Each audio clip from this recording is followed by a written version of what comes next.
বিয়ে দাও, তবুও আমার বাবা আমাকে বিয়ে দেয় না। আমার পড়াশোনা ভালো লাগে না। তুই কি ছেলে রে, তোর বিয়ে দিতে হবে, তুই পড়াশোনা করবি নি?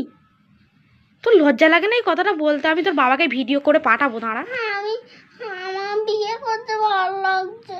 বিয়ে আমি বিয়ে করে শ্বশুর বাড়ি থাকবো। তুই বিয়ে করে শ্বশুর বাড়ি থাকবি? হ্যাঁ। পড়াশোনা করবি নি? না। কোনটা করবি? পড়াশোনা তো সহজ, শ্বশুর বাড়ি গেলে না শ্বশুরের পেটন খাবি থাকলে শ্বশুর বাড়িতে, জানো? কোনটা করবি বল, বিয়ে করবি না শ্বশুর বাড়ি থাকবি? বিয়ে করবো। আর পড়াশোনা করবি নি? না। পড়াশোনাটা কর, কর না। পড়াশোনা করলে কত গাড়ি ঘোড়া চড়বি, প্লেনে চড়বি, ব্যবসা করবি। না, পড়াশোনা করবো না। কি করবি? আমি বিয়ে করবো তোর। হায় ভগবান, তোর বাবাকে আমি ভিডিওটা পাঠাবো, দাঁড়া। বড্ড বলে তো আমার ছেলে ভালো, দাঁড়া।